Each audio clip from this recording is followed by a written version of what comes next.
Justinus Ivan Channel. Subscribe, like, dan tekan tombol loncengnya.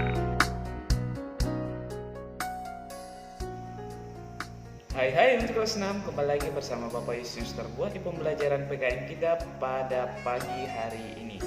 Oke, pada pagi hari ini kita akan melanjutkan materi kita yang kemarin kita sudah mempelajari tentang penerapan sila-sila Pancasila dalam kehidupan sehari, itu yang pertama. Tetapi kita akan ulang kembali dia di bagian yang kedua ini tentang penerapan sila-sila Pancasila dalam kehidupan sehari-hari. Itu kita sudah belajar kemarin ya di halaman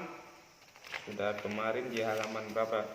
Di halaman 57 ya, tentang sila-sila Pancasila dalam penerapan sila-sila Pancasila. Nah, di sini kita ulang lagi ya. Di halaman 62 siapkan buku paketnya, kemudian alat tulisnya, bukunya, buku catatan, dan buku latihannya ya. Oke, tetapi sebelum kita masuk dalam materi kita pada hari ini, alangkah baiknya kita awali dengan doa ya. Oke, sebelum kita mulai, kita berdoa. Dalam nama Bapa dan Putra dan Roh Kudus, amin. Bapa dalam kerajaan surga, kembali kami tunduk di hadapan Tuhan, mengucap syukur pada pagi hari ini. Nah, pada pagi hari ini kami akan memulai pembelajaran PKN kami. Mudah-mudahan pembelajaran kami pada hari ini dapat berjalan dengan baik. Inilah doa yang kami panjatkan melalui perkataan Kristus Tuhan dan Juru Selamat kami. Amin. Dalam nama Bapa dan Putra dan Roh Kudus. Amin. Oke, kita langsung saja buka buku paketnya halaman 62. 62 sudah. Oke, lihat di situ, perhatikan. Sila-sila Pancasila tidak hanya perlu kita terapkan dalam hubungan antar sesama manusia, kita juga perlu mengamalkan sila-sila Pancasila terkait dengan hewan, misalkan hewan peliharaan. Itu kita sudah menyinggung di pembelajaran sebelumnya ya, tentang pengamalan sila-sila Pancasila bukan cuma terhadap sesama kita manusia, tetapi terhadap hewan juga. Nah, lihat halaman 63 ya. Sikap menyayangi hewan peliharaan merupakan bukti rasa syukur kita terhadap anugerah Tuhan. Itu terdapat di sila pertama. Sikap tersebut merupakan pengalaman sila pertama Pancasila, merawat hewan peliharaan yang sakit sesuai dengan pengalaman sila kedua. Bangga terhadap beragam hewan yang ada di Indonesia merupakan pengalaman sikap ketiga. Kemudian berdiskusi untuk membagi tugas merawat hewan peliharaan adalah contoh pengalaman sila keempat. Jadi banyak ya, membagi tugas merawat hewan dengan adil adalah pengalaman. Ini semua sila terdapat di situ. Nah, itu kita sudah ulang-ulang kemarin tentang itu tugasnya. Kemarin kita sudah belajar, kita sudah bahas juga di Zoom ya, tentang kegiatan-kegiatan kehidupan sehari-hari. Nah, kalian sudah jawab kemarin mana termasuk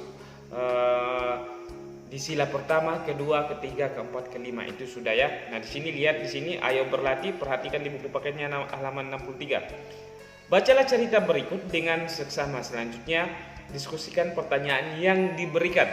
Nah, lihat di situ. Di situ ada percakapannya. Lihat yang percakapan yang pertama di buku paketnya. Ini kucing Munton kok tidak terawat ya? Iya, kami tidak ada waktu mengurus si putih. Itu percakapan yang pertama. Yang kedua, kasihan dia Ton, ku pelihara saja ya Ton. Nah, kamu suka kucing di?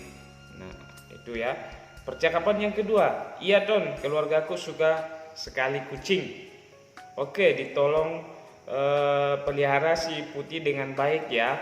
Nah, percakapan yang keempat, terima kasih Ton, aku akan memelihara dengan baik. Aku juga berterima kasih padamu di.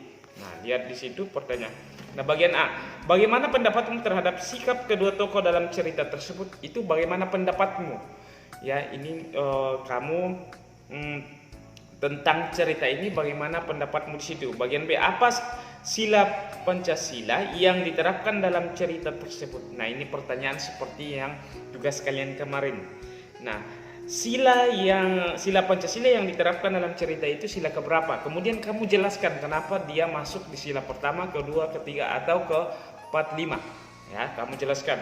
Nah, Apa sila Pancasila yang tidak diterapkan dalam cerita tersebut? Nah, kamu juga tentukan sila keberapa yang tidak diterapkan dalam cerita tersebut. Kemudian kamu jelaskan apa manfaat penerapan sila-sila Pancasila yang menunjukkan sikap peduli terhadap hewan. Apa manfaatnya? Ya, contohnya itu hewan tertolong kan? Nah, itu yang buka halaman 64. Apakah kamu telah menerapkan sila-sila Pancasila yang menunjukkan sikap peduli terhadap hewan? Nah, jika sudah, ceritakan pengalamanmu dalam menerapkan sila-sila Pancasila tersebut.